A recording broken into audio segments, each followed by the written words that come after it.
Pemisahan roh dan jiwa merupakan hal yang sangat penting dalam pertumbuhan rohani. Tanpa membedakan antara jiwa dan roh, kita akan sering mengira hal-hal jiwani sebagai hal rohani, sehingga kita selalu menjalani kehidupan di dalam jiwa dan tidak mencari perkara yang rohani. Alkitab menyebutkan ada orang yang berduka dalam jiwa dan ada orang yang berduka dalam roh. Disebutkan juga ada orang yang bersukacita dalam jiwa dan ada orang yang bersukacita dalam roh. Beberapa orang menarik kesimpulan bahwa roh sama dengan jiwa karena keduanya memiliki fungsi yang sama. Namun ini seperti mengatakan bahwa Anda adalah saya karena Anda bisa makan dan saya bisa makan. Ibrani 4 ayat 12 menuliskan, "Sebab firman Allah hidup dan kuat, dan lebih tajam daripada pedang bermata dua manapun. Ia menusuk amat dalam sampai memisahkan jiwa dan roh, sendi-sendi dan sumsum. Ia sanggup membedakan pertimbangan dan pikiran hati kita." Kejadian 2 ayat 7 menuliskan, "Ketika itulah Tuhan Allah membentuk manusia itu dari debu tanah, dan menghembuskan nafas hidup ke dalam hidungnya. Demikianlah manusia itu menjadi makhluk yang hidup." Dalam terjemahan bahasa Inggris, potongan kalimat "demikianlah manusia itu menjadi makhluk yang hidup" diterjemahkan sebagai "demikianlah manusia itu menjadi jiwa yang hidup." Saat nafas hidup yang dihembuskan Allah bersentuhan dengan tubuh manusia, jiwa dihasilkan. Ini berarti bahwa ciri istimewa dari manusia adalah jiwanya. Nafas hidup adalah roh manusia. Hal itu datang dari Tuhan. Roh memiliki kesadaran akan Tuhan, yang berfungsi untuk menanggapi suara Tuhan, dan untuk bersekutu dengan Tuhan. Namun setelah Adam jatuh, rohnya mati di hadapan Tuhan. Setelah itu rohnya dikuasai oleh jiwa, dan pada akhirnya roh dan jiwanya bercampur menjadi satu. Saat manusia diselamatkan, rohnya kembali dihidupkan bagi Tuhan. Namun karena telah bercampur dengan jiwa dalam jangka waktu yang lama, rohnya membutuhkan firman Tuhan untuk dipisahkan dari jiwa. Meskipun roh dan jiwa memiliki fungsi yang serupa, keduanya adalah sumber yang berbeda. Perasaan senang kita dapat berasal dari jiwa atau dari roh. Keduanya adalah tentang perasaan senang, tetapi rasa senang itu berasal dari sumber yang berbeda. Perasaan sedih kita pun dapat berasal dari jiwa atau dari roh, di mana keduanya memiliki sumber yang berbeda. Allah memperhatikan dari mana sumber sesuatu itu berasal. Sebagai contoh, saat Abraham mendapatkan anak laki-laki, dalam Galatia pasal 4, kita dapat menemukan apa yang diwakili oleh Ishak dan Ismail. Paulus mengatakan bahwa yang satu lahir menurut janji, sedangkan yang lain menurut daging. Manusia berpikir bahwa asal memiliki anak laki-laki maka semuanya sudah baik-baik saja. Tetapi tidak demikian dengan Allah. Allah mau sesuatu yang berasal dari Allah. Menjadi jiwani adalah melakukan sesuatu dengan mengandalkan diri sendiri. Sedangkan menjadi rohani adalah melakukan sesuatu dengan mengandalkan Allah. Hal ini adalah dua hal yang berbeda sama sekali. Seseorang dapat melakukan sesuatu tanpa menunggu Tuhan dan percaya kepadanya. Hal ini adalah jiwani dan bersifat daging. Sedangkan orang yang rohani berbicara dan bergerak hanya saat Tuhan menyuruhnya. Dia memandang kepada Tuhan, menantikan Dia, dan percaya kepadanya. Kita sering melakukan hal yang benar, tetapi setelah itu kita merasa bersalah di dalam. Hal itu bukan karena yang kita lakukan buruk, tetapi karena yang kita lakukan tidak berasal dari Allah, dan bukan merupakan hasil pergerakan Roh Kudus. 1 Korintus pasal 3 menyebutkan tentang bangunan yang mengacu pada pekerjaan seseorang. Beberapa orang membangun dengan emas, perak, dan permata, sedangkan yang lain membangun dengan kayu, rumput kering, dan jerami. Dalam Alkitab, Emas, perak, dan batu permata mengacu pada hal-hal yang berasal dari Allah.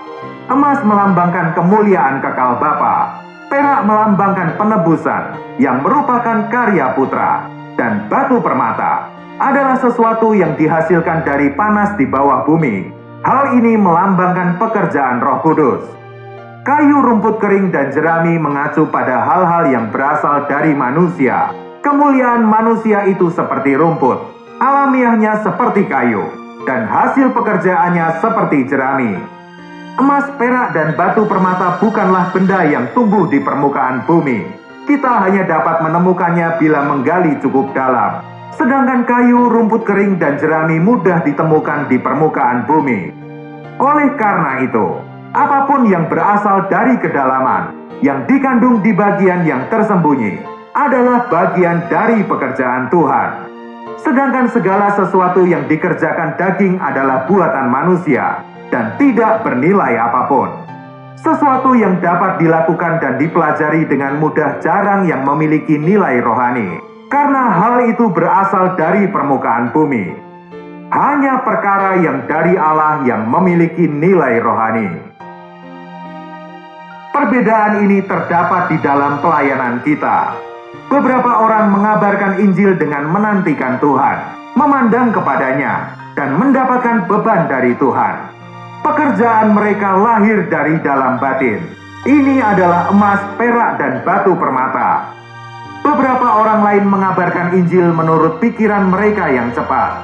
Mereka mungkin sangat sibuk dalam pekerjaan mereka. Tetapi di hadapan Tuhan, pekerjaan ini adalah kayu, rumput kering, dan jerami. Hal itu tidak memiliki nilai rohani sama sekali. Seseorang sedang mengabarkan Injil di suatu tempat. Secara lahiriah di mata manusia, situasi yang terjadi sangat menggembirakan, sehingga seharusnya orang itu bersukacita. Namun anehnya, semakin dia bekerja, semakin habis semangat yang dimilikinya. Dari luar dia terlihat energik, tetapi di dalam dia menjadi semakin lapar, kering, dan gersang. Saat pekerjaannya selesai, dia harus mengakui dosa-dosanya di hadapan Tuhan. Dia harus mengakui bahwa dia telah bekerja dengan mengandalkan dirinya sendiri. Oleh karena itu, hal ini bukanlah perkara kondisi lahiriah. Yang penting adalah sumber dari pekerjaan itu. Apakah itu bersumber dari Allah ataukah diri kita sendiri? Perbedaan ini tidak ada hubungannya dengan kata-kata yang digunakan atau dengan hasil-hasil yang terjadi secara luaran. Perbedaannya hanya terletak pada sumbernya. Karena dua perbedaan ini, dua orang dapat membicarakan firman dengan kata-kata yang sama dan menyampaikan pesan yang sama. Tetapi yang satu memberikan kesan bahwa dia adalah orang yang pandai, sedangkan yang satunya membawa orang untuk mengenal Tuhan. Bila kita telah menyentuh Tuhan, kita dapat membawa orang lain untuk menyentuh Tuhan. Bila kita menyentuh jiwa, yang kita bisa lakukan hanyalah membuat orang lain menyentuh diri kita. Kedua hal ini berbeda sama sekali. Hal yang serupa juga terjadi dalam hidup pribadi kita. Seseorang dapat berusaha dengan keras untuk rendah hati dalam sikap dan ucapannya. Tetapi saat dia melakukan hal ini, orang lain merasakan ketegangan yang luar biasa.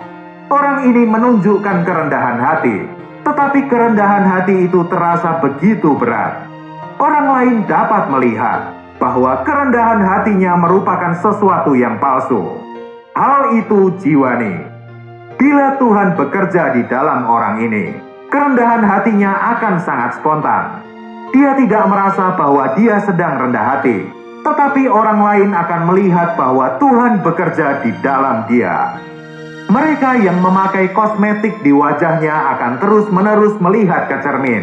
Tetapi Musa yang wajahnya bercahaya, dirinya sendiri tidak melihat wajahnya yang bercahaya. Beberapa orang menjadi apa adanya mereka melalui pekerjaan Tuhan di dalam. Hal ini adalah rohani. Di mata Tuhan ada dua sumber yang berbeda. Salah satu adalah dari Tuhan, dan yang lainnya dari kekuatan daging. Perbedaannya bukan dari yang nampak di luar, melainkan dari sumbernya. bukan berarti bahwa segala sesuatu yang spontan adalah dari roh.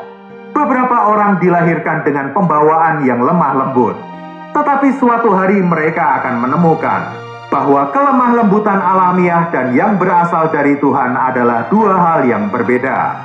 Beberapa orang dilahirkan rendah hati. Suatu hari mereka juga akan menemukan bahwa kerendahan hati yang dari Tuhan sangat berbeda dengan kerendahan hati yang mereka miliki di dalam diri mereka. Kebajikan yang berasal dari alamiah ini juga cukup spontan. Orang sering menggantikan pekerjaan Tuhan dengan pembawaan alamiahnya. Sebenarnya apapun yang berasal dari jiwa tidak ada hubungannya dengan Tuhan. Orang yang paling lemah lembut sekalipun suatu hari akan menemukan bahwa dia menghadapi lebih banyak cobaan karena kelembutan alamiahnya. Suatu hari kelemah lembutan dan kesabarannya akan habis. Dia hanya dapat bertahan sampai batas tertentu. Ini merupakan hal yang wajar, karena kekuatan alamiah manusia itu terbatas. Tetapi bila kita mengenakan kekuatan yang dari Tuhan, hasilnya akan sangat berbeda. Tuhan dapat melakukan apa yang kita tidak dapat lakukan. Tuhan bekerja di dalam diri kita lebih dulu. Kemudian kita mengerjakan secara spontan. Setelah pekerjaan itu selesai, kita hanya dapat menundukkan kepala dan berkata, "Aku tidak punya kesabaran. Tuhan, Engkaulah yang telah mengerjakannya di dalam aku." Inilah menjadi rohani. Tidak mudah bagi kita untuk membedakan yang jiwani dan rohani secara luaran. Pengenalan tentang kebenaran ini bukanlah hasil memeriksa diri setiap hari. Kita tidak akan pernah bisa memiliki pengertian yang sejati atas hal rohani apapun melalui menganalisa diri kita sendiri. Hal ini justru akan membawa kita pada kondisi rohani yang sakit dan lumpuh. Pengenalan yang sejati ini berasal dari terang Tuhan. Begitu terang itu bersinar, secara spontan kita akan mengenal. Karena itu yang harus kita lakukan hanyalah membiarkan firman Tuhan menerangi di dalam kita. Firman itu hidup dan lebih tajam dari pedang bermata dua apapun. Ia menusuk amat dalam sampai memisahkan sendi-sendi dan sumsum. Begitu firman datang, kita akan segera mengenal apa yang berasal dari jiwa dan apa yang dari roh. Akan ada penghakiman di dalam yang lebih kuat daripada penghakiman manusia. Begitu kita melakukan suatu hal, ada kekuatan di dalam yang menyatakan, "Ini salah, ini terlalu dangkal," atau kamu sedang mencoba untuk mempengaruhi orang lain. Kekuatan yang tajam ini berasal dari dalam dan bukan dari luar. Orang lain mungkin dapat menegur kita karena melakukan sesuatu secara jiwani, tetapi hal itu tidak akan membantu. Satu-satunya hal yang berguna adalah nampak sesuatu dengan cara yang batini. Kiranya Tuhan membelas kasihani dan menerangi kita di batin, sehingga kita memiliki penglihatan batin yang tajam untuk membedakan apa yang berasal dari roh dan apa yang berasal dari jiwa. Kiranya firman Tuhan dapat masuk, menerangi dan menunjukkan kepada kita bagian mana dari hidup dan pekerjaan kita yang jiwani dan bagian mana yang rohani. Tuhan memberkati.